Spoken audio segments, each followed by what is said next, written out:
Hey everybody, it is Crystal Green. Today is September 19th of 2021. It has been a few days since I have posted anything in reference to Power 3. There has been a lot going on. And here I go. So September 19th, Isaiah 31 through 33.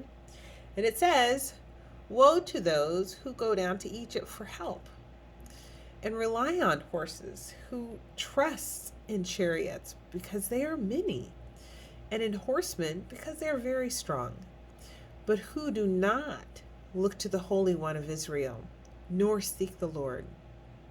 Isaiah 31:1. And yes, it is easier to place trust where you can see the evidence or the actual number, such as like the physical evidence of horses and chariots and horsemen. They're visible. You can see them. You can count them on however many fingers and toes you have, um, and you can see that it appears to be very full of strength. But it takes more than that to believe in the Lord. And when we get used to relying on what we see versus what we believe and what we have faith in, then it is easier to forget and to choose to, place our faith or faith in evidence, which is the opposite of what faith is. Faith is when there's lack of evidence. And instead of relying on Him, we start relying on what we see, and we stop believing and being obedient, I believe. So, remembering to rely on Him, and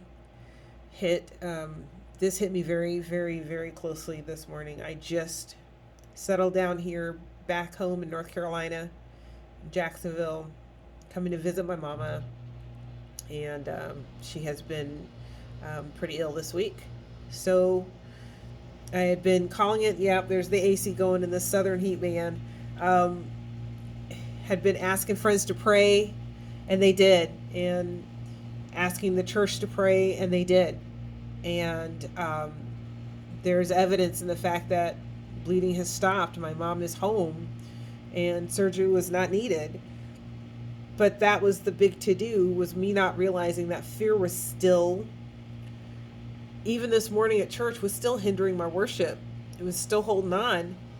And a friend came to me that I had not realized it was even that visible. A friend came to me and just said, "I'm going to pray for you right now," and did it.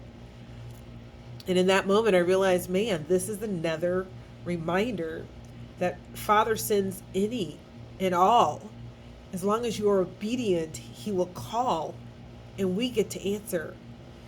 And I got to benefit. I got that blessing of that answer.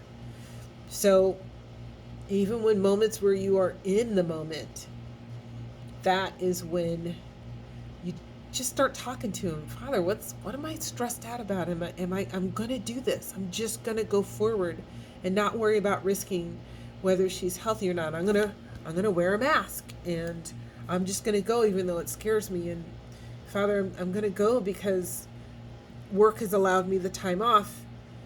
And then here comes my friend Phil, and he sits and prays. And I've had friends praying all week for my mother and for me and for this trip and for my family.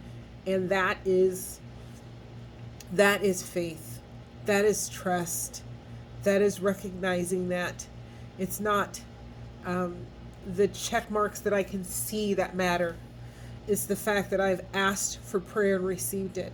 And I've asked for guidance and received it. And the Father has come forward as He has before and as He will do in the future, reminding each and every one of us how much He loves us. In that moment, to recognize that you are seen by Him. That's really big. It's so big. So many blessings on the next day for you. And if you are in the midst of a battle, not even realizing how the attack has come or where you are, He sees you, and He is there, and He will be available. All we have to do is ask. All we have to do is search. All we have to do is groaning and moaning if that's all we can get out, because he knows. He knows. And he is there.